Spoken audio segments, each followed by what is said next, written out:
स्वस्ति पंथानुचरे सूर्य चंद्रमसा पुनर्दजुताग्निता जानता संगमी।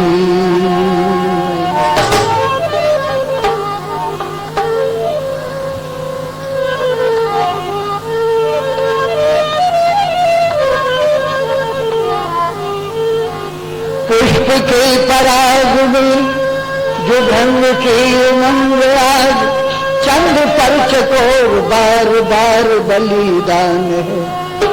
दीप ही पतंग को जो लक्ष्य है महान एक दीन के हृदय में प्रभु वंदना की तान है। सूरा रस खान और तुलसी के चंदन में राम कृष्ण चर्चा की अनोखी पहचान है।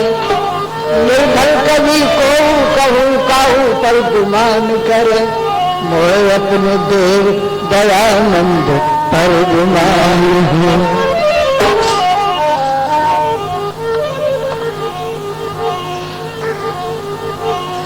अखिल विश्व कल्याणकारिणी वेद कथा घर घर हो है।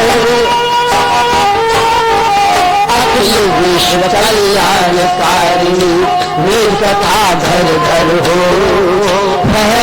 ओम पताका चंद्र आर्य समाज अमर हो, आर्य समाज अमर हो। अखिल विश्व कल्याणकारिणी वेद कथा घर घर हो है।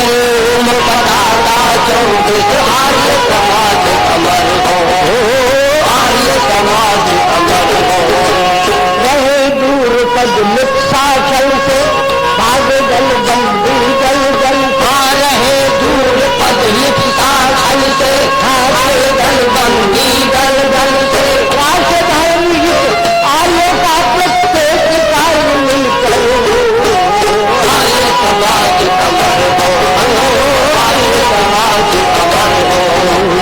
अखिल विश्व कल्याणकारिणी वेद कथा घर घर हो है।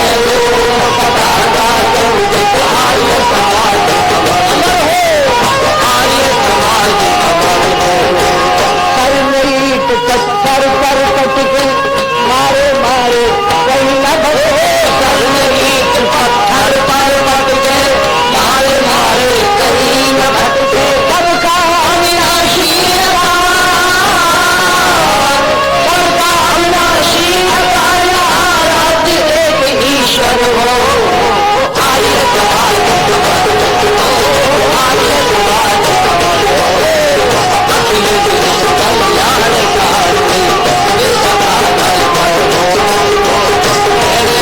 पताका चंद्र आर्य समाज अमर हो, आर्य समाज अमर हो।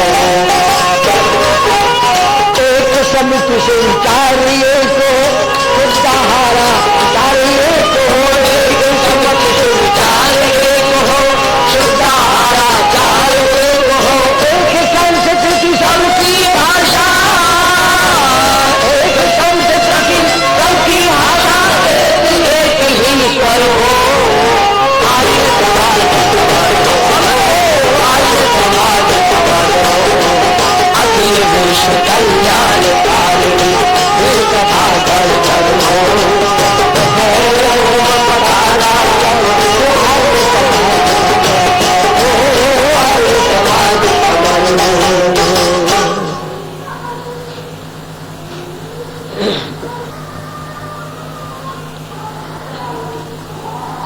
आर्य समाज नया बाजार के आदरणीय प्रधान माननीय श्री जगदीश प्रसाद जी सर्राफ और हमारे भाई ज्ञानेंद्र जी तेवतिया, जिनके बहुत अच्छे भजन आपने अभी सुने हैं। प्यारे सज्जनों और भाइयों, सत्कार और पूजा के योग्य माता और बहनों, मैंने दोपहर पहले कहा था महलों में लाश वीरपति की है, वन में लक्ष्मण है रघुबर है, अंत्येष्टि क्रिया हो किस प्रकार दो बेटे मामा के। संसार चक्र की चाल यहां प्रत्यक्ष दिखाई पड़ती है। और चार चार बेटे जिसके उसके ही वो लाश भिनकती। गुरु वशिष्ठ ने कहा मसाले लगा करके लाश को तेल पात्र में डुबा करके रख देनी चाहिए और लक्ष्मण को भरत को बुलाओ, वो अपने नाना के यहाँ पर ठहरे हुए हैं, उन्हें वहां से मिलाकर के लाओ, वो राजा का दाह संस्कार करें और 13 दिन का शोक बनाए अब और फिर गद्दी पर बैठे। दूतों को भेजा, तेज रफ्तार की सवारी पर दौड़ने वाले दूतों को कहा वहां भरत को ये मत कहना कि महाराज का देहांत हो गया है और राम लक्ष्मण और सीता वन में निकल गए। हमारे यहाँ का एक राज्य पुराना मैंने ये देखा है कि अगर किसी लड़की के पिता का देहांत हो गया तो उसके ससुराल में ये खबर नहीं दी जाती तुम्हारे पिताजी मर गए। कहा तुम्हारे पिताजी बहुत बीमार है और अस्पताल में है, तुम्हें देखना चाहते हैं। यही बात यहाँ दूतों से कहा जाओ भरत को लाओ लौटा कर, और ये मत कहना कि महाराज का देहांत हो गया है और लक्ष्मण राम सीता वन में निकल चुके हैं। और जिस समय ये सूचना मिलती है भरत को बहुत पूछा कि अयोध्या में कुशलता का क्या हाल है। दूतों ने ये कहा कि आप जल्दी चलिए, आपको जल्दी बुलाया। और अपने नाना से राजा अश्वपति से विदाई लेकर के और चलते हैं, रास्ते भर में संकल्प और विकल्पों में डूबते हुए जाते हैं। और जब अयोध्या में प्रवेश करते हैं तो देखा अयोध्या सूनी पड़ी है। जो चहल पहल सड़कों पर अयोध्या की होती थी वो नहीं है। अयोध्या के घरों पर ताजे फूलों की मालाएं लटक कर शोभा नहीं पा रही है, लोगों के चेहरे पर रौनक नहीं है। भरत जिस समय पर गए तो लोग भरत का अभिवादन तो करते हैं राजा की तरह, लेकिन घृणा से मुंह फेर लेते हैं। जब ये महल के द्वार पर आए, द्वारपालों ने भी यही किया, प्रणाम तो किया लेकिन घृणा से मुंह फेर लिया। भरत कहता है कि बहुत अनहोनी घटना अयोध्या में घटी है जिसका कारण मैं हो सकता हूं। मुझे महल के द्वार पर कोई रहने के लिए नहीं आया। मेरे बड़े भैया राम को मेरा नाम सुबह के साथ रहने सके, दौड़ कर आते लोग वो भी मुझे लेने नहीं आए। दरवाजा खाली मिला, दौड़ कर जहां केकई माँ थी केकई माँ के महल में पहुंचा। केकई में दूर से बच्चे को बेटे को आते हुए देखा, खड़ी हो जाती है। भरत ने चरण स्पर्श किए, मां ने बेटे को आशीर्वाद दिया, सर सूंघा और पास में बिठाकर उसकी कमर को सहलाते हुए कहा पुत्र सुनाओ, मेरे भैया तुम्हारे मामा कुशल हैं। भरत की आंखें किसी को ढूंढ रही हैं। चारों तरफ देखते कहते मां आपके भैया बिल्कुल कुशल है, लेकिन सच बता मां मेरा भैया कहां है? मेरा भैया राम मुझे दिखाई नहीं दे रहा, मेरा भैया लक्ष्मण मुझे दिखाई नहीं दे रहा। मां ने इस सवाल को टाल दिया और फिर पूछा बेटे मेरी भाभी तुम्हारी मामी कुशल है ना? भरत ने कहा हाँ मां आपकी भाभी कुशल है, लेकिन जिस भाभी सीता को मैं मां का दर्जा देता हूं जल्दी बता मां वो सीता कहां है? मां ने इसका भी कोई जवाब नहीं दिया और तीसरा प्रश्न कर दिया, बोले बेटे जल्दी बताओ मेरे पिताजी स्वस्थ हैं? इस बात को भरत ने मां के कंधे पकड़ लिए और हिलाकर मजबूती से कहता मां मेरे प्रश्न को टालती जा रही हो, नहीं बता रही। आप पिता पूर्ण रूप से स्वस्थ हैं, लेकिन मेरे पिता चक्रवर्ती समादेशक जो सबसे अच्छे महल में रहते थे उनका पलंग सूना कैसे पड़ा हुआ है? सच बता बात जल्दी बता मेरे पूज्य पिता देव कहां? इस बात को कोई नहीं टाल सकी और एकदम से कहते क्या बताओ आप तुम्हारे पिता तो गोदी में बिठाकर प्यार कर तुम्हारे कपड़ों की धूल झाड़ने वाला, तुम्हारा मुख चुम्बन करके प्यार करने वाला तुम्हारा बाप नहीं रहा। भरत, तुम्हारे बाप का देहांत हो चुका। ये सुनते के साथ भरत चक्कर खाकर गिर जाता है और रोते रोते बेहोश हो जाता है। होश आकर एक बार धीमी सी आवाज में पूछता है, मां, मेरे पिता किस बीमारी में मरे? क्या बीमारी हुई? मां ने कहा, बेटे, जो बात वो देर से बताना चाहती थी, तेरी जिद उसे जल्दी पूछना चाहती है। मैंने तेरे पिता से 2 बार मेरे बेटे, उनमें तेरे लिए राज्य मांगा और राम के 14 वर्ष का वनवास मांग लिया। बेटा, वो योग्य पिता का पुत्र आज्ञाकारी बेटा 14 वर्ष के लिए वन चले गए। हाय लक्ष्मण, हाय सीता कहते कहते महाराज की प्राण पखेरु उड़ गए। भरत ने तलवार निकाली और कहा, अगर तू मेरी होती और मेरे भैया राम मुझसे नाराज न होते तो मैं तेरे शरीर के टुकड़े टुकड़े कर देता। तूने हरी भरी अयोध्या को आग लगा दिया और क्या कहते हैं, जब कुमति जी खंड खंड होई हृदय में गए, खंड खंड होई जब तेरे दिल में कुमति ने घर किया, तब तेरे दिल के टुकड़े क्यों नहीं हो गए? वरदान ये भाई नहीं पिया, भाई नहीं पिया, भाई नहीं पिया,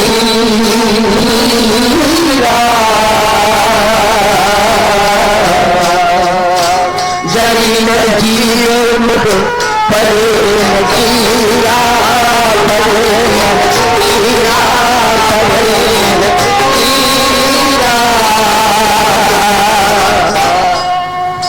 जब तेरे 2 वर मांगे थे, तेरे मुंह में कीड़े क्यों न पड़े?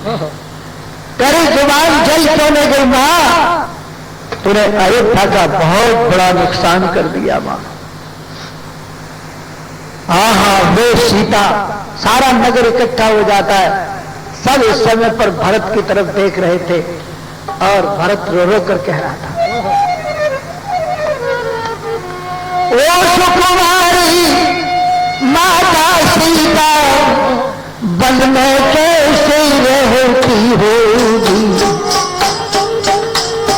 कैसे वर्षा या खड़ी धूप तन पर अपने सहती होगी,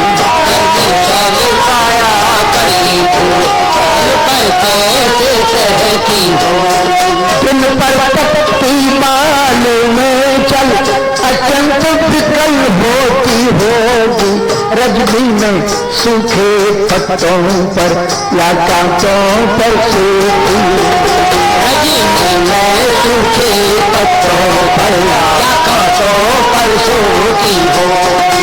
वन में हो राम सरस भागा, वन में हो राम सरस भाई, सन लखन सरीखा भ्राता हो, घर में कुबड़ी सी दासी हो और कोई जैसी माता, घर में कुबड़ी सी दासी हो और कोई जैसी माता, इतने पर भी ये बच गिरा,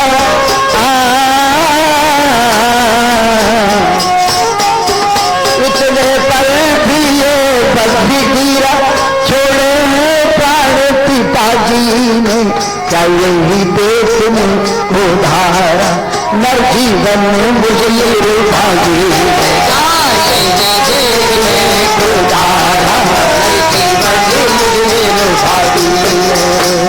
आपने कहना, क्या तूने इसी दिन के लिए मुझे पैदा किया था? परमेश्वर यही समय दिखाने के लिए मुझे मनुष्य शरीर प्रदान किया गया था। मेरे जैसा अभागा दुनिया में कौन होगा जो पिता सदृश भाई राम वन में हो, लक्ष्मण के साथ हो, माता सीता वन में हो, कितने कष्टों को सहन करते हुए वो वन में है। थोड़ी आवाज इसकी कम है, मामूली सी आवाज को बढ़ाओ। तो उस समय पर ये कहते हैं अब मां तो नहीं जानती बेटे का गम, बस बेटे का गम मां को कितना बड़ा होता है, बेटे का गम मां को कितना बड़ा होता है। ये उस मां से पूछ, मां जिसका बेटा उसकी आंखों के सामने से कहीं बहुत दूर चला गया, तुझे बेटे ये तलवार अपने पेट में मार करके आत्महत्या करूंगा, मेरी अंतरियों का ढेर जब तेरी आंखों के सामने होगा तब तुझे बेटे के गम का पता चलेगा। तलवार हाथ में आते ही सारी अयोध्या चीख पड़ती है, शोर मच जाता, त्राहिमाम त्राहिमाम त्राहिमाम। हे भरत, हे महात्मा भरत, हे साधु भरत, ऐसा मत करो, तलवार फेंक दो। कई मां कांपते हुए हाथों से हाथ जोड़ती है, बेटा तलवार को फेंक दो, मुझ कलंकित मां को और अधिक कलंकिनी मत बनाओ भरत, मत बनाओ। भरत कहता है बहुत आगे निकल चुकी है मां, तूने मुझसे मेरी जिंदगी को छीन लिया है, मेरी जिंदगी तो मेरे राम है, उसको तूने अयोध्या से निकाल दिया है, कौन सा रस बाकी है अयोध्या में जीने के लिए। और अमरे भैया शत्रुघ्न को आवाज लगाता है, हे शत्रुघ्न, आज तक तूने मेरे आदेशों का पालन किया है, लेकिन आज तो मेरी एक अंतिम इच्छा पूरी करना।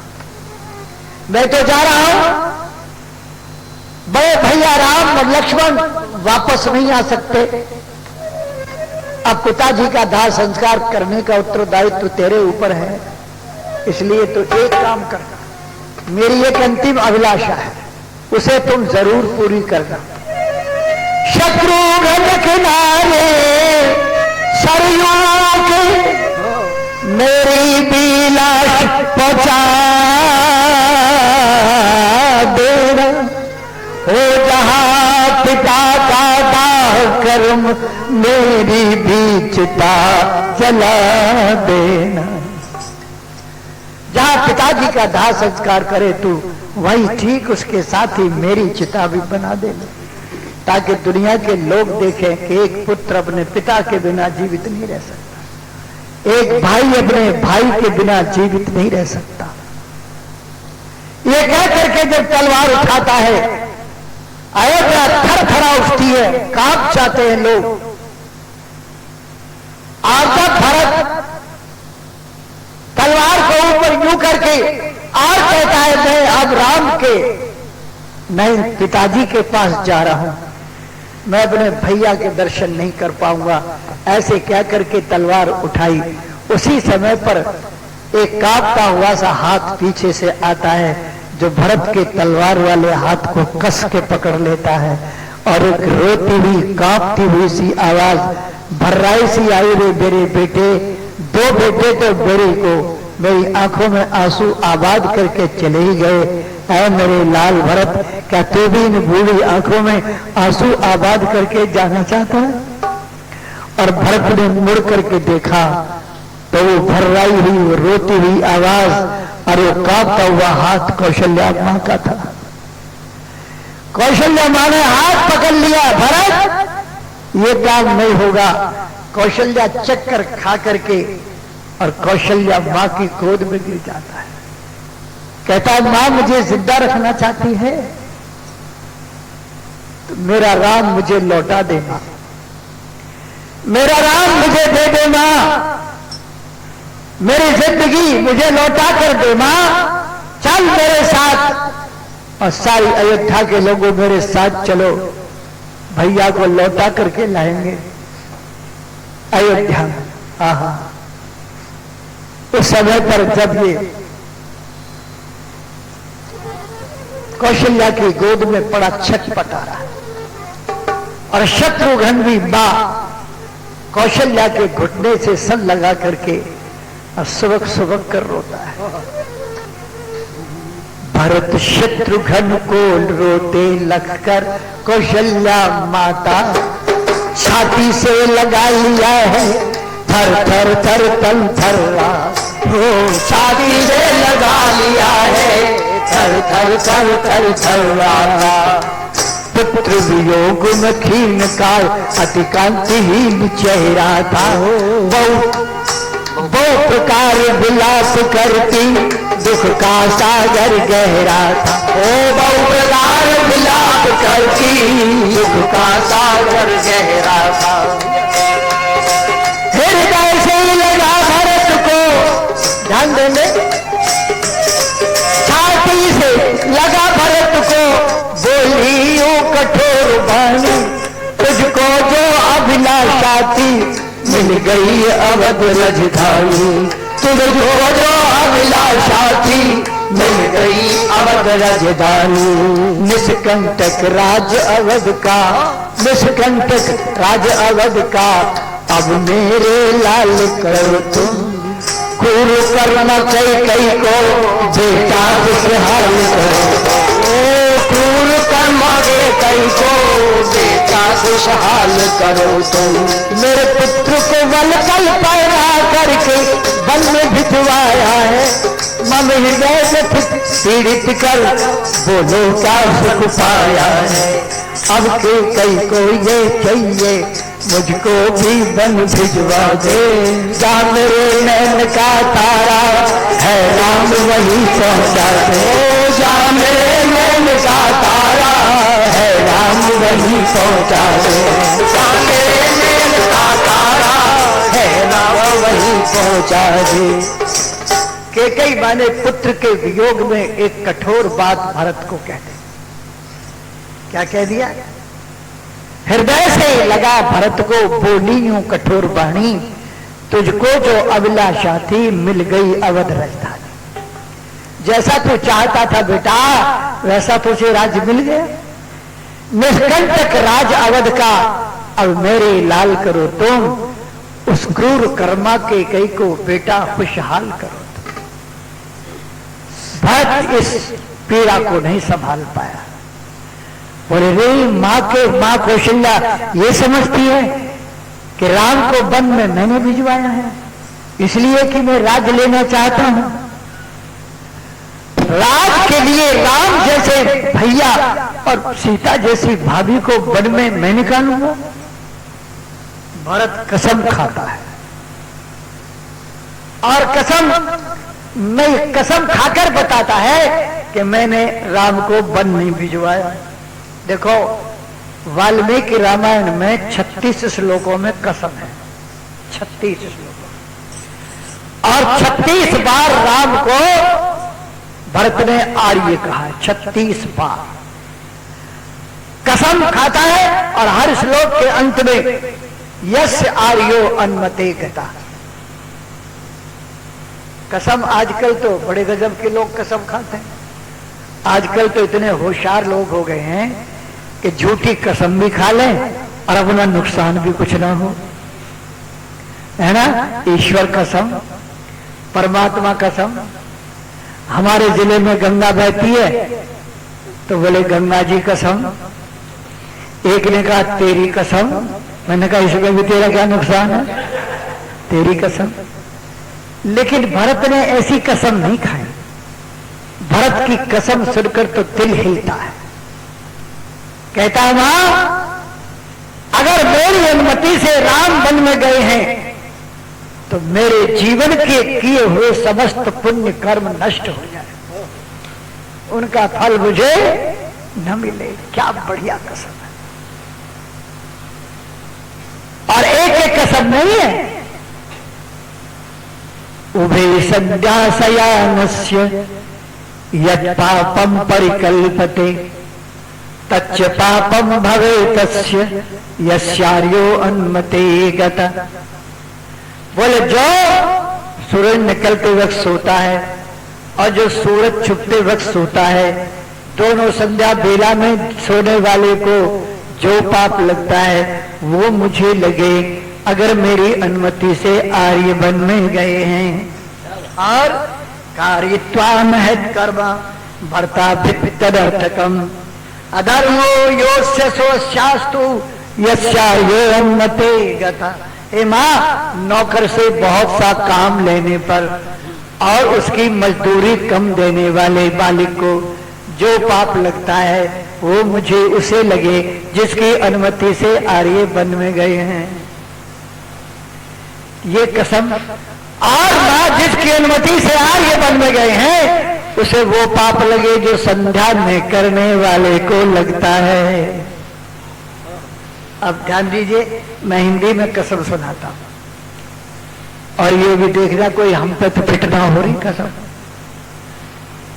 शिक्षा मिलती है इन चीजों से। वो कसम खाते हुए कहते हैं जो बैठी हुई गऊ को ठोकर मारने से पाप लगता है वो उसे लगे जिसकी अनुमति से आर्य वन में गए हैं।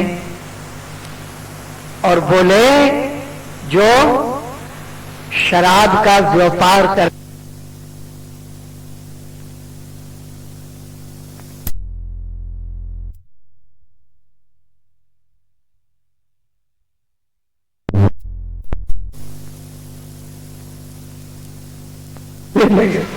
अगर मेरी अनुमति से आर्य वन में गए। अनेक बात,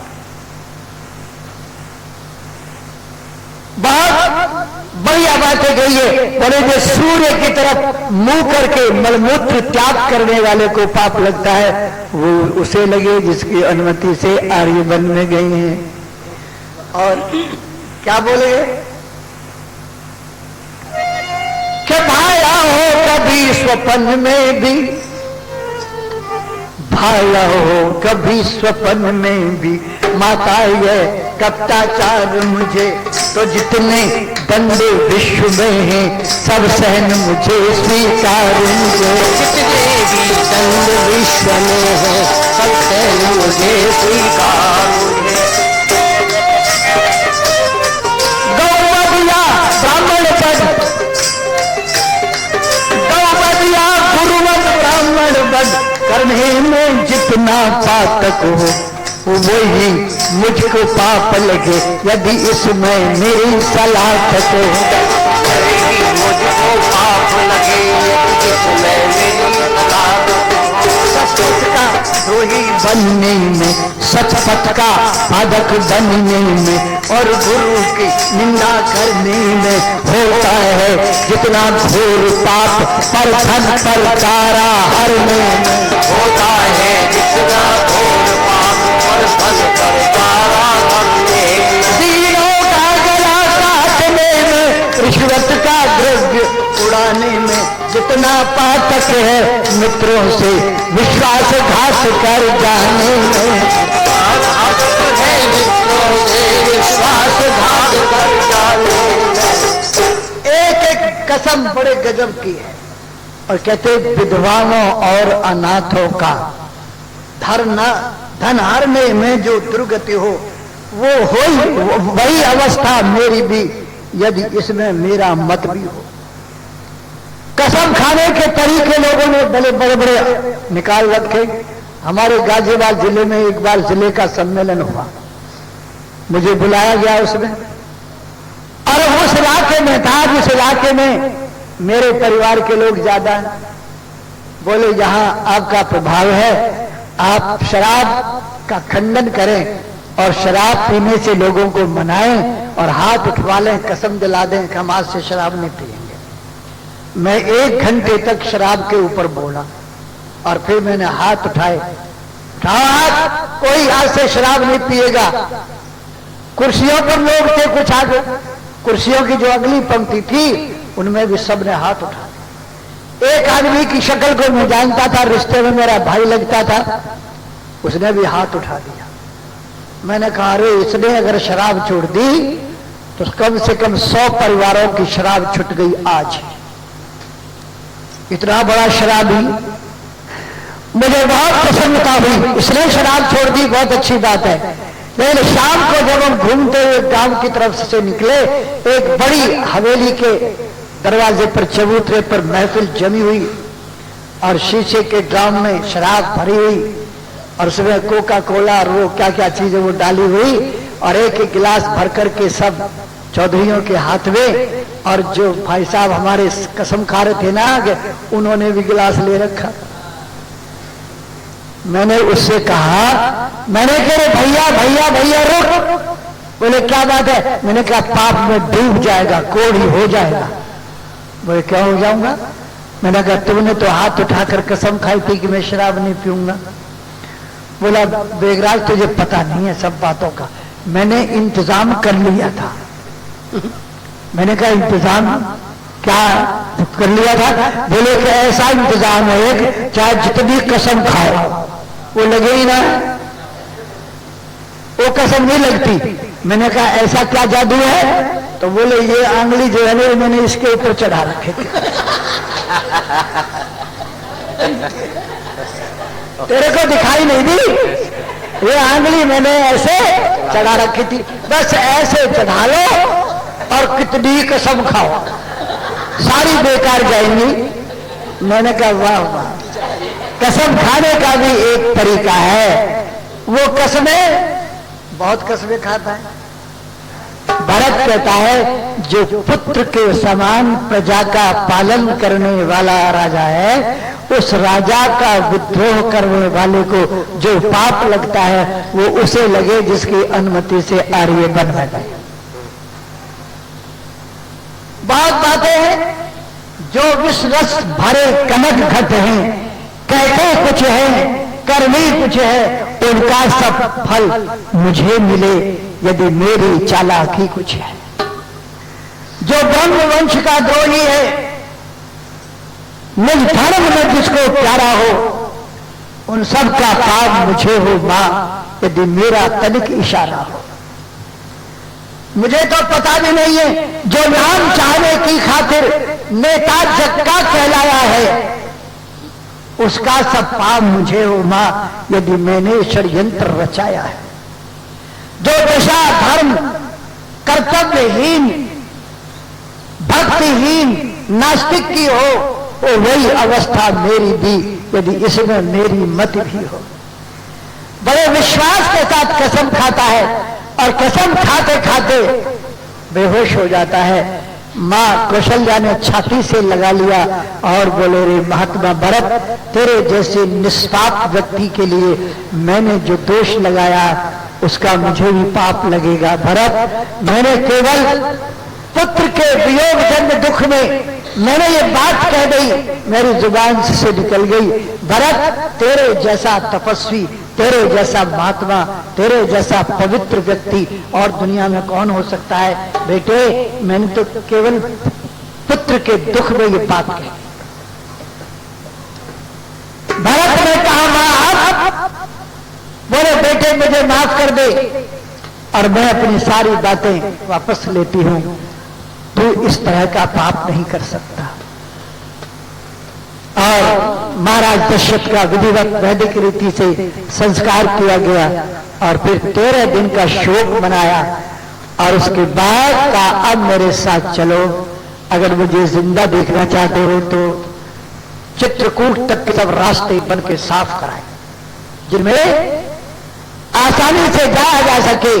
रथ, हाथी, घोड़े और पैदल, जिसे चतुरंगिणी सेना कहते हैं, उस अवस्था में सारी अयोध्या यहां से चल पड़ती है। भरत कहता है मैं राजा नहीं बनना, मैं नहीं चाहता बड़ा बनूं, रहने दो छोटा ही मुझको, शासन का अनुशासन मत दो, करने दो सेवा ही मुझको, शासन का अनुशासन मत दो, करने दो सेवा ही मुझको, शासन का अनुशासन मत दो, करने दो सेवा ही मुझको। स्वामी उसका बनना अच्छा जो स्वामी पद के समुचित हो, जो स्वामी पद के समुचित है, जो समुचित है सेवक का स्वामी, बनना तो अनुचित ही नहीं कलंकित। ओ सेवक का स्वामी बनना तो अनुचित ही नहीं कलंकित है, अनुचित ही नहीं कलंकित है, अनुचित ही कलंकित है। कलागाई के यहाँ कहेंगे आपके लिए राज्य की बात कही है कि कई माँ की आज्ञा मानो। बोले पर मैं माता की आज्ञा का उल्लंघन करता ही उल्लंघन करता ही उस मत का जिसमें पाप लगे अनुमोदन करता ही पाप लगे अनुमोदन करता ही। मैं कहता हूँ भगवान समुचित आचार किया, समुचित आचार करता हूँ मैं, जो भूल हुई है माता से उसका सुधार करता हूँ, जो भूल हुई है माता से उसका सुधार करता हूँ, जो भूल हुई है माता से उसका सुधार करता हूँ मैं। इस प्रकार से कहा अब मेरे साथ चलो और भैया राम को वन से लिवा करके अयोध्या में लाओ। जब चलते हैं तो रास्ते में वही श्रृंगेरपुर का राजा निषाद राज, उसकी राजधानी पड़ती है। बोले रहे ये भरत चतुर्मुनि सेना लेकर कहां जा रहा है, कहीं राम को मारने तो नहीं जा रहा। और जब ये पता लगता है ये तो राम को लिवाने जा रहा है तो लोग उसके चरणों में गिरते चले जाते हैं। कहते हैं रास्ते के नर नारी कहते जो राजा होकर त्यागी है, ऐसे राज इसको निहार निश्चय ही हम बड़े।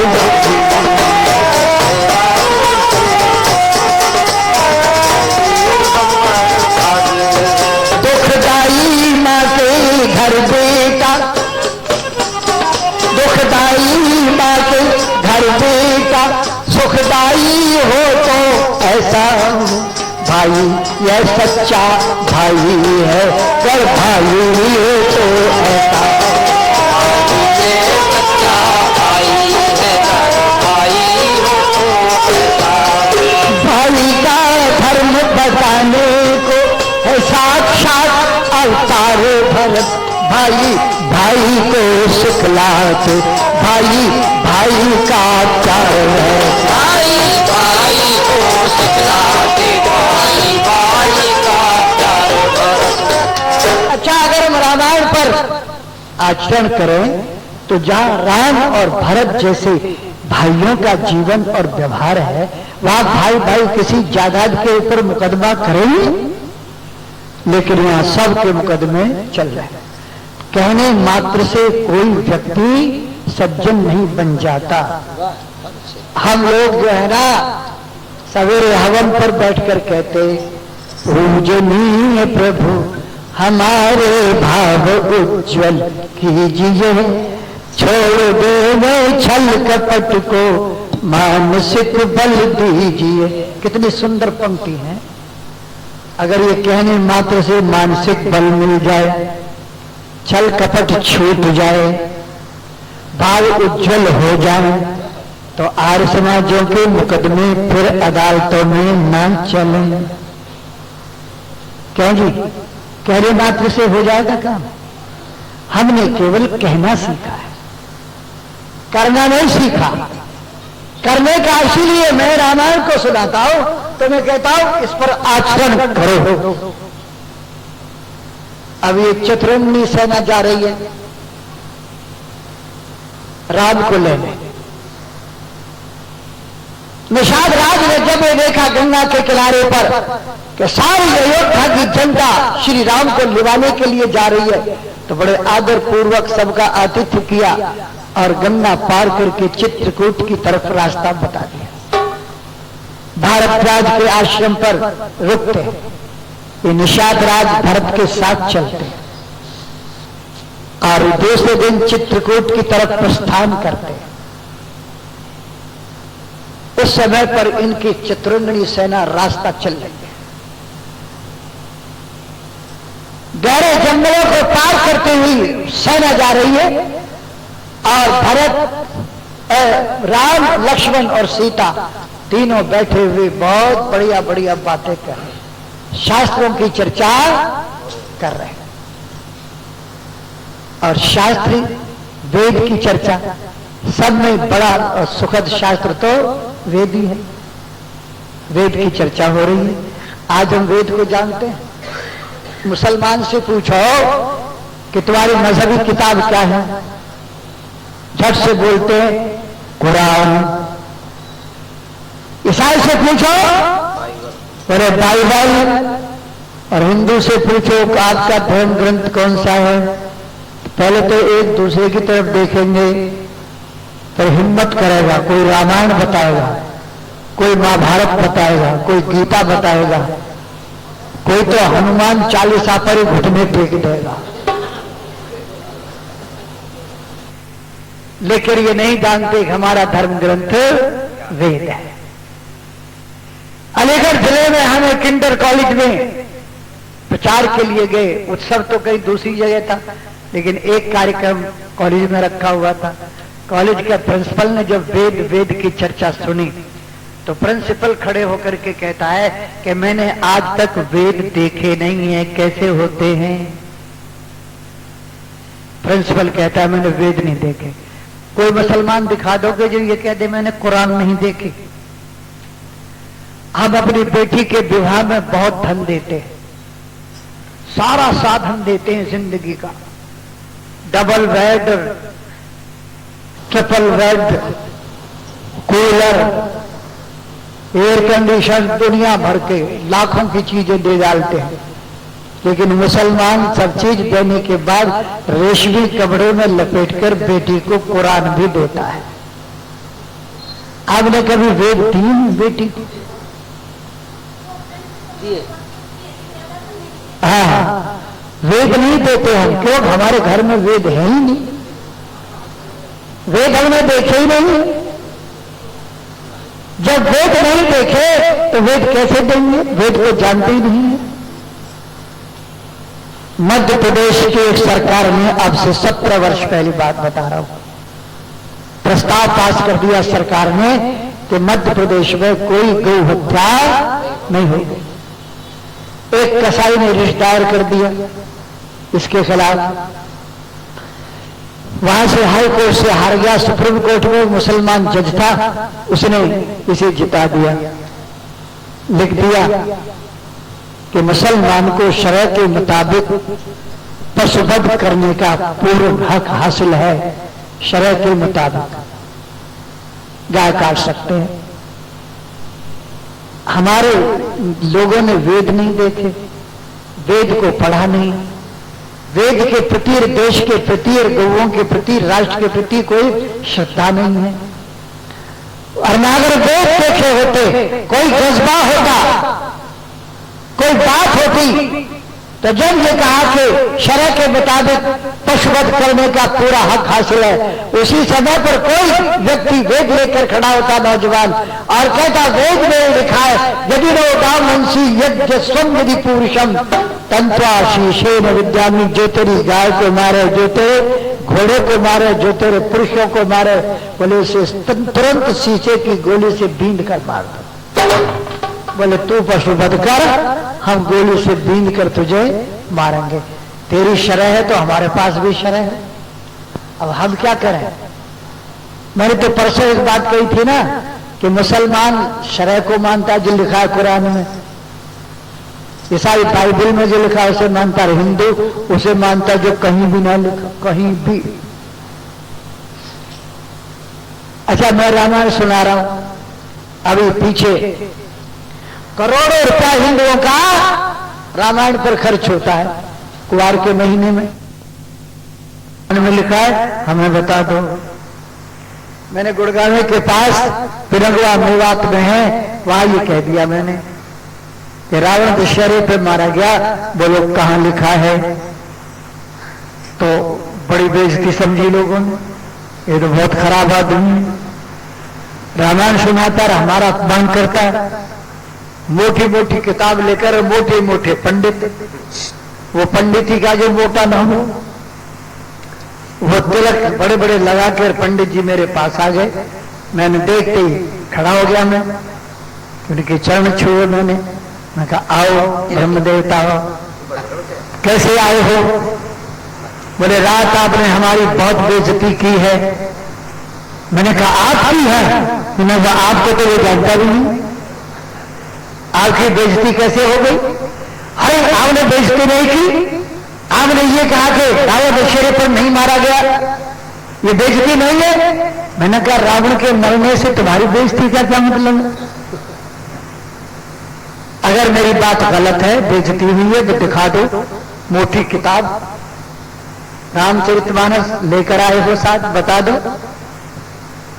अब मेरी तरफ देखे, दशहरे पे नहीं मारा गया। मैंने कहा बताओ ना, किताब में दिखाओ। अब किताब तो खोले ना और मुझे धमकावा, डांट लगाना, और क्या लिखा है? मैंने कहा दिखाओ इधर किताब। मैंने पुस्तक ली और मैंने वहीं से खोलकर दिखा दी। मैंने तो बहुत ज्यादा अध्ययन किया। मैंने दिखाया वहां कि वर्षा विगत शरद ऋतु आई, सुधि ने तात सीता की पाई। वर्षा बीत गई, शरद ऋतु कार्तिक का महीना आ गया, अभी तक सीता का पता नहीं लगा। दशहरे में कैसे मार दिया रावण? कार्तिक तक तो पता भी नहीं लगा। और राधे श्याम ने लिखा है लक्ष्मण वर्षा बीत गई, अब शुद्ध शरद ऋतु आई है, मैं बड़ा अभागा हूं, अब तक सुध नहीं सिया की पाई। तो वो एक दूसरे की तरफ देखकर बोले हमने तो कभी ध्यान ही नहीं दिया इस पर। मैं कहा धन्य हो, मुझे सजा देने आई है, ध्यान अपने आपने नहीं दिया। तो मैं निवेदन कर रहा था कि हमने वेद को नहीं माना। वेद के अनुसार जिन लोगों का जीवन होता है वो संसार में मनुष्य की कीमत ज्यादा मानते हैं और ये जड़ वस्तुओं की कीमत तुच्छ मानते हैं। और जिन्हें ज्ञान नहीं है वो मनुष्य को मारकर धन हरण कर लेते हैं। बोलो, ये जो संपत्ति है ना, संपत्ति, ये विपत्ति के लिए संपत्ति का होना जरूरी है। संपत्ति से विपत्ति को दूर किया जाता है और यहां संपत्ति प्राप्त करने के लिए विपत्ति पैदा कर रहे हैं। ये संपत्ति है जिससे विपत्ति दूर होती है, पर क्या कभी ध्यान दिया है? एक विपत्ति इतनी भयानक है, उसमें ये संपत्ति काम आएगी। हम बीमार हो जाए, एक्सीडेंट हो जाए, विवाह करना पड़े और कुछ हो, उसमें संपत्ति काम आती है, लेकिन एक सबसे बड़ी विपत्ति है, सबसे बड़ी। क्या विपत्ति है? बड़े बड़े दिग्गज घबराते हैं विपत्ति से, और वो विपत्ति है मौत। बोलो, मौत के वक्त कौन सी संपत्ति चाहिए जो हमें मौत से छुटकारा दिला सकती है? वो संपत्ति कौन सी है जिससे मृत्यु का भय समाप्त हो जाता है? वो संपत्ति भी कमाओ, वो संपत्ति है धर्म की। अगर धर्म की संपत्ति नहीं है तो मौत की विपत्ति भयानक बन जाएगी। धन धरा के बीच सारा ही धरा रह जाएगा, पशु भी बंधे रह जाएंगे जब कुछ का दिन आएगा। नारी घर के द्वार तक ही साथ देगी लोक में, मित्र दल मरघट से आगे मुंह नहीं दिखलाएगा। देवी तेरी चिता में यूं जल भुन जाएगी, अंत में एक धर्म ही सच्चा सखा बन जाएगा। वो भी श्री राम लक्ष्मण यही बातें कर रहे थे चित्रकूट पर। अचानक चित्रकूट पर देखा, महाराज श्री राम ने देखा, लक्ष्मण देखो ये जंगल के छोटे छोटे जानवर भाग रहे हैं, पक्षी उड़ रहे हैं, शेर, चीते वगैरह, हाथी, हिरण भैंसे सब तेज रफ्तार से दौड़े भागे जा रहे, धूल उड़ रही है, शोर मच रहा है। ये क्या हो रहा है देखो तो, इस वन में क्या विपत्ति आ गई। लक्ष्मण साल के पेड़ पर चढ़कर देखता है, अयोध्या का चक्रवर्ती झंडा हाथी के ऊपर झूमता आ रहा है।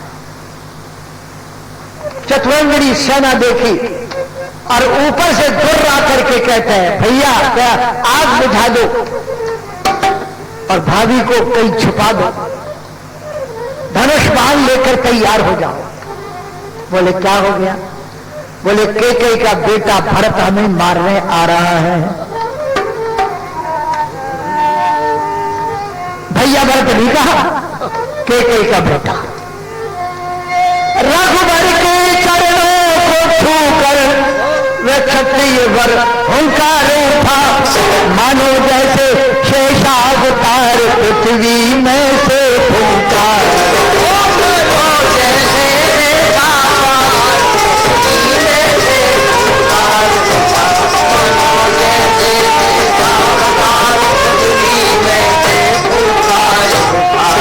हे भाई शीघ्र आज्ञा दे दो, हे भाई शीघ्र आज्ञा दे दो, भाई को अब समझूंगा, भाई को अब समझूंगा। अन्याय न्याय पर चढ़ता है, ये कैसे होने दूंगा। अन्याय न्याय पर चढ़ता है, ये कैसे होने दूंगा मैं। हे नाथ रोकते रहे सदा, पर आज रोकना नहीं मुझे, पर आज रोकना नहीं मुझे। पाबंद आपको है मेरी इस वक्त टोकना नहीं, आपको है मेरी इस वक्त टोकना नहीं। पाबंद आपको है मेरी इस वक्त टोकना नहीं। यदि पुत्र सुमित्रा का हूं मैं तो उसका खोज मिटा दूंगा, मैं उसका खोज मिटा दूंगा। राम दुहाई पृथ्वी पर पल भर में उसे सुला, राम दुहाई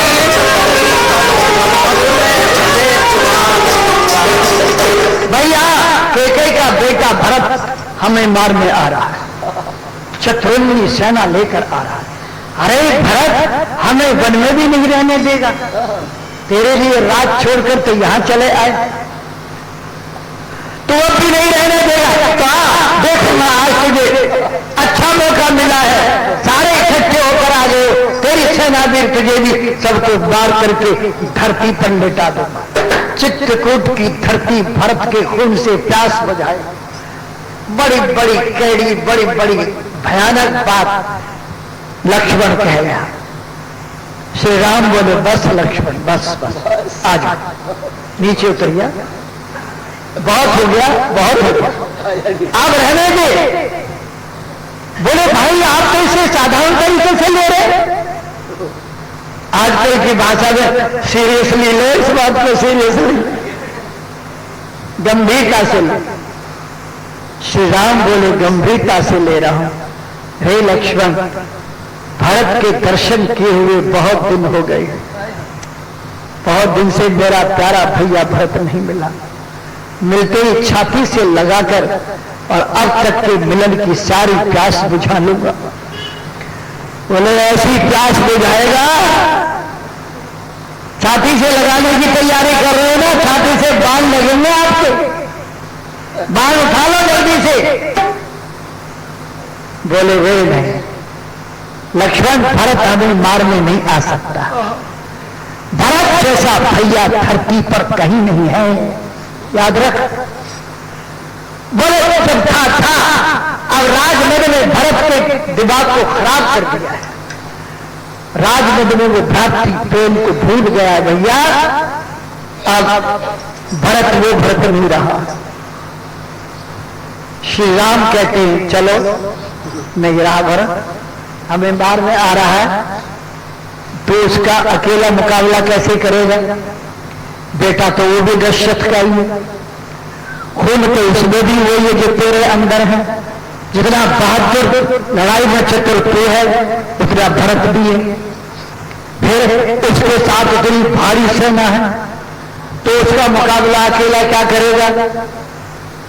तो लक्ष्मण ने कहा भाई साहब आप भी तो मेरे साथ हो।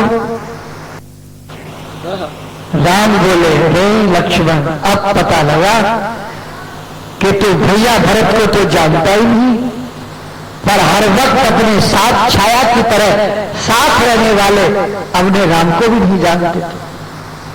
लक्ष्मण क्या मैं राज्य के लिए भरत से युद्ध करूंगा? ना, तूने गलत समझा है। भरत अगर राज्य के लिए मुझे मारने आता है अवल में तो यह सफल है, लेकिन तेरी बात दुर्जन तोष न्याय से तेरी बात को मान भी लें तो भी मैं भारत से राज्य के लिए नहीं लड़ूंगा, खुशी से प्राण दे दूंगा। और धीरे धीरे बोलते मंद मंद बोले रघुराई,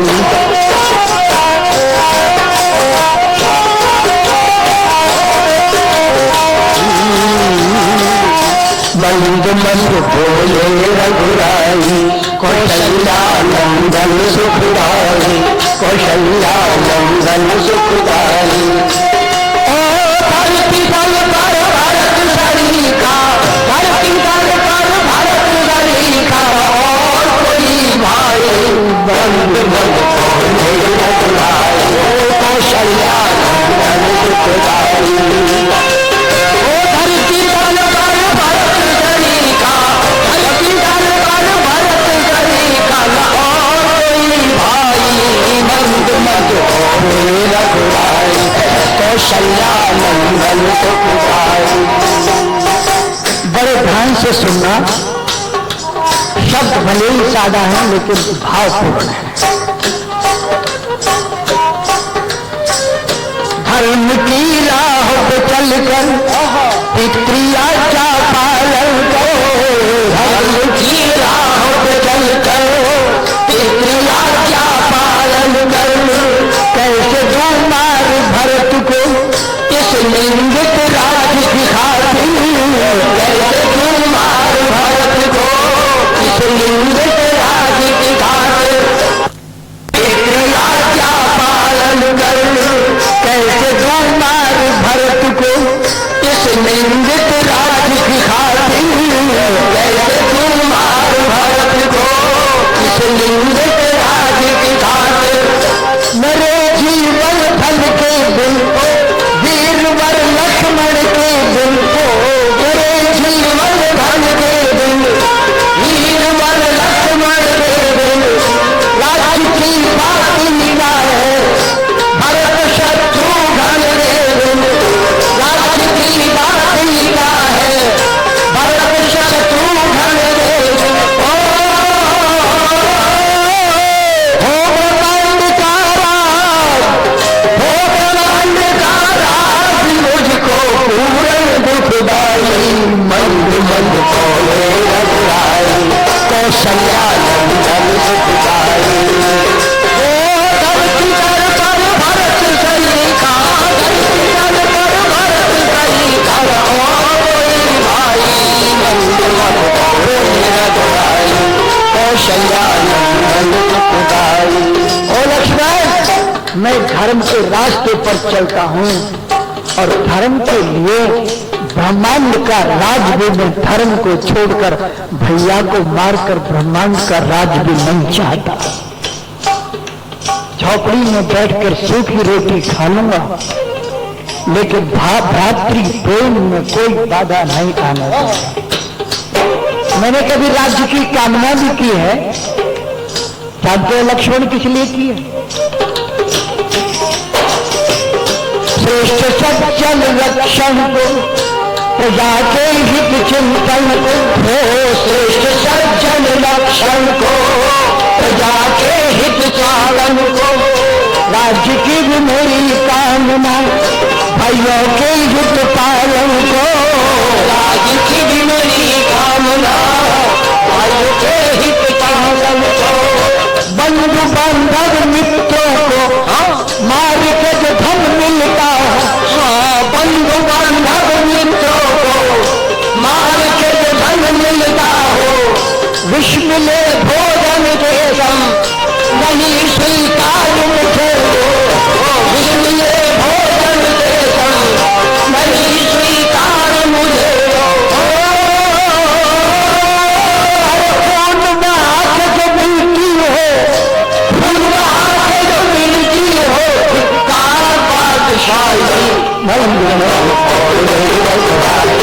कौशल्या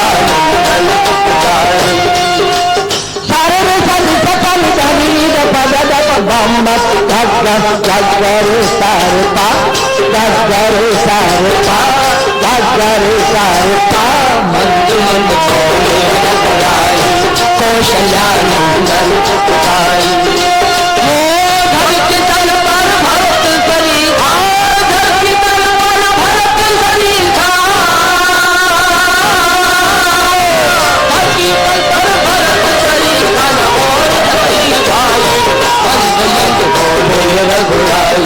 कौशल्या बड़ी प्यारी बात है जिसके कई ने वन में भेजा राम को। बहनों देखिए, जानती हूँ उसके कई के लिए कितने पवित्र भावना और कितनी खास बात केकई को बताई। केकई न होती तो एक चीज से हम वंचित रह जाते। क्या? निंदा करके कई की हाल निंदा करके कई की मात है वो हम सब ही की मात है वो हम सब ही की वो देवी परम श्रेष्ठ है मान्यता मातृशक्ति की वो देवी परम श्रेष्ठ है मान्यता देवी परम श्रेष्ठ है मान्यता मातृशक्ति की चमकती नहीं ज्योति बिखर जाते सब मोती हो चमकते नहीं ज्योति बिखर जाते सब मोती सुनो है लक्ष्मण भैया अगर कई न होती सुनो है लक्ष्मण भैया अगर कई न होती तो भरत महात्मा से सुनी भरत महात्मा से सुनी रहती धरती माई कौशल्या नंदन पुकारी कारण समित धनी पद मत गर्जन करता मघ मन्ना गर गर्जन पम मम्मा जगर पम मम्मा मगर गर समिता सानी सारे पानी पापा मद पद जगर संसा मंदिर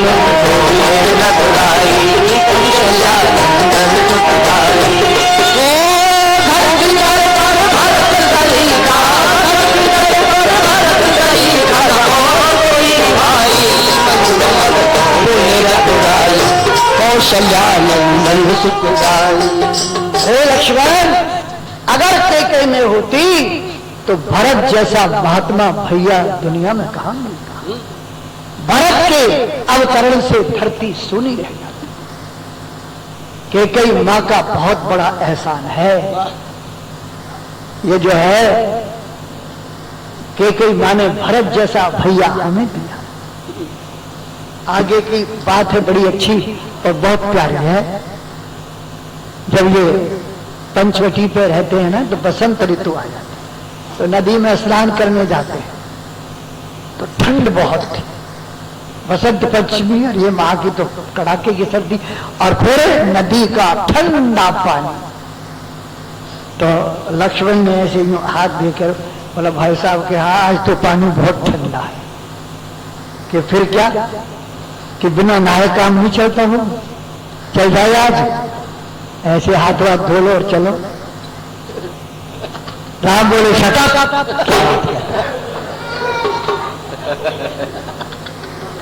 हिम्मत बोलो नहाना पड़ेगा। तब लक्ष्मण ने बहुत प्यारी बात कही, बहुत प्यारी बात कही। देखो बड़ा पूरे ध्यान से भाव होकर सुनना। लक्ष्मण बोले, भैया हमारा भैया भरत भी इस समय राज्य पर रहता हुआ भी वन की तरह रहता है। हम जैसे इस समय नदी पर नहा रहे हैं, भरत भी सरयू में नहा रहा हो, वो भी इतने ठंडे पानी से नहा रहा होगा। राजाओं को तो गर्म पानी से नहाना चाहिए, पर वो भी इसी पानी से नहा रहा होगा। और भैया एक बात और, बोले क्या? कि जिस मां कैकेयी का पति तो राजा दशरथ जैसा हो और पुत्र भरत जैसा हो, वो कैकेयी मां इतने क्रूर स्वभाव की कैसे हो गई?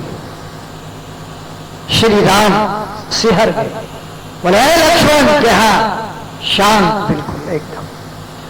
बोले भरत लक्ष्मण तुम कैकेयी मां की निंदा मत करो, केवल भरत की प्रशंसा करो। मैं भरत की प्रशंसा सुनना चाहता हूं। कैकेयी मां की निंदा मत करो, भरत की प्रशंसा करो। लक्ष्मण यद्यपि मैं 14 वर्ष वन में रहने के लिए दृढ़ प्रतिज्ञ हूं, कोई मेरी प्रतिज्ञा को भंग नहीं कर सकता, लेकिन वे लक्ष्मण जब मुझे भैया भरत की याद आती है ना, मेरा मन बिल्कुल बच्चा जैसा हो जाता है। बच्चों जैसा मन हो के क्या? जैसे बच्चों जैसा मन होता है कि मैं भाग करके भरत भैया से मिल लूं। या कभी मैं 14 वर्ष तक वन में रहने के लिए दृढ़ प्रतिज्ञ हूं, किंतु भरत की जब याद आती है तो मेरा मन बालकों जैसा हो जाता है। आज यहां भी कह रहे हैं निंदा करके कैकेयी मात है वो हम सभी की, वो देवी परम श्रेष्ठ है, मान्यता मातृशक्ति की। और अगर कैकेयी में होती तो भरत महात्मा से सूनी रहती धरती माई। ये बात कह रहे थे कि इतनी देर में भरत का काफिला सामने से आ जाता है। और भरत का क्या हाल था? भरत सामने से आ रहा है, चतुरंगी सेना साथ है, और भरत पैदल रथ से नीचे उतरकर नंगे पैरों में कांटे लग रहे हैं, खून बह रहा है। और क्या हालत थी, कवि ने बहुत सुंदर वर्णन किया।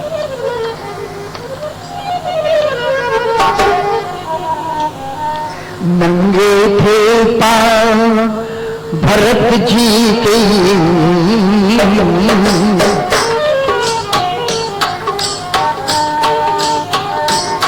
नंगे थे पांव भरत जी के, कीचड़ मिट्टी में सने हुए, कुछ खून बह रहा था उनसे, और कांटे भी थे जुए, कुछ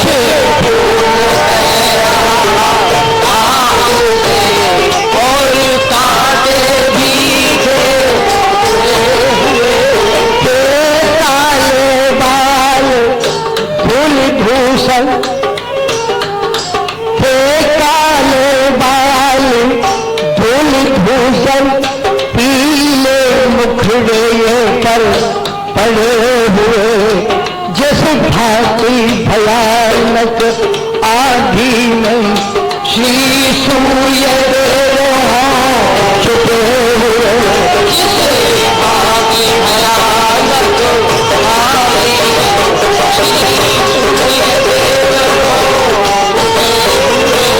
उस पर उसकी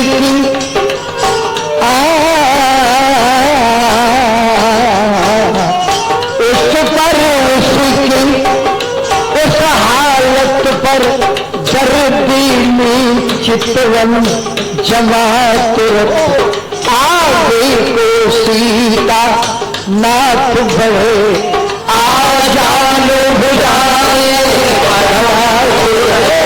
आगे को सीता नाथ बढ़े, आ जान बुझाए,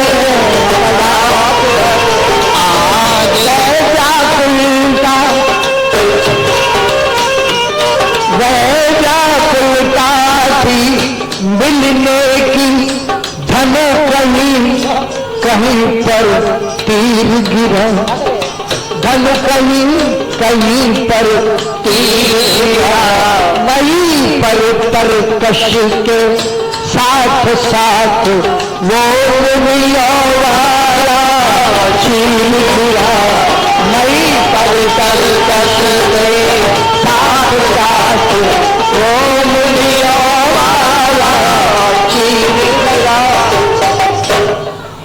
भरत की हालत को देख करके राम भी अपने शरीर की सुध बुध खो बैठे और कहा है उस पर उसकी उस हालत पर तरबीली चितवन जमा तुरंत, आगे को सीता नाथ बढ़े आजान भुजाएं बढ़ा तुरंत। आजान भुजाएं जानते जो लटकने पर घुटनों से नीचे पहुंच जाती, इतनी लंबी भुजाएं श्री राम की।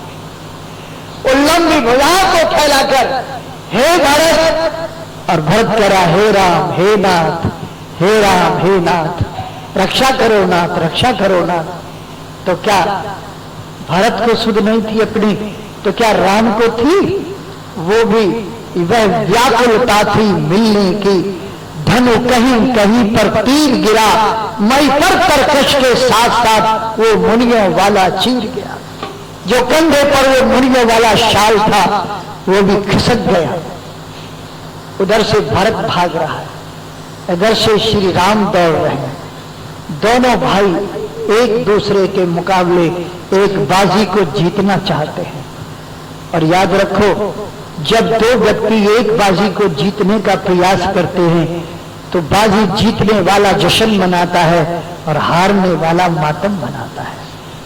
लेकिन यहां ये दोनों भाइयों की बाजी ऐसे कमाल थी कि जीतने वाला तो जश्न मनाएगा ही, लेकिन हारने वाला कहीं उससे बहुत अधिक जश्न मनाएगा, कहीं बहुत अधिक तृप्त होगा, कहीं बहुत अधिक संतुष्ट होगा।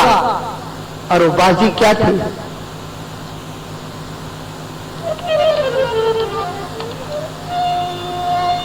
श्री भरत चाहते थे पहले, श्री भरत चाहते थे पहले चरणों में शीश झुका लूं। श्री भरत चाहते थे पहले चरणों में शीश झुका लूं। श्री राम चाहते थे पहले छाती से उसे लगा लूं। श्री राम चाहते थे पहले छाती से उसे लगा लूं। ध्यान जरा मेरी तरफ रखना, जरा भी हट गया मेरा नुकसान हो जाएगा। क्या बात कहते हैं? श्री भरत चाहते थे पहले चरणों में शीश झुका लूं। चरण छुए इससे पहले छाती से लगा लिया। चरण छुए इससे पहले छाती से लगा लिया। जब हृदय का मिलन हुआ, जब हृदय का मिलन हुआ तो दूर हृदय का ताप हुआ। हृदय का मिलन हुआ तो दूर हृदय का ताप हुआ। अब सबने देखा चित्रकूट पर ऐसे भरत मिला हुआ। देखा चित्रकूट पर ऐसे भरत मिला हुआ। देखा चित्रकूट पर ऐसे भरत मिला हुआ। जब हृदय का मिलन हुआ तो दूर हृदय का ताप हुआ। अब सबने देखा चित्रकूट पर ऐसे भरत मिलाप हुआ। और मेरी घड़ी में भी 5:05 का मिलाप हो गया। इसलिए दोनों बात सही स्थिति पर है। मैंने ये भाइयों के प्यार की सुंदरतम गाथा का वर्णन जैसे मेरे अंदर शक्ति थी उसके अनुसार मैंने किया है। रात्रि का प्रोग्राम और है। कई लोग कह रहे हैं कि रात को आप कृष्ण के संबंध में सुनाओ, जैसा होगा राम के संबंध में भी हमसे सुन लो, कृष्ण के संबंध में भी सुन लो। ये सारी बातें हमारे पास हैं। और समाज के जो उपदेशक है उनका तो यही कर्तव्य है। आपने बड़े प्यार से भरत मिलाप तक की गाथा को सुनाया, मैं आपका धन्यवाद करता हूँ।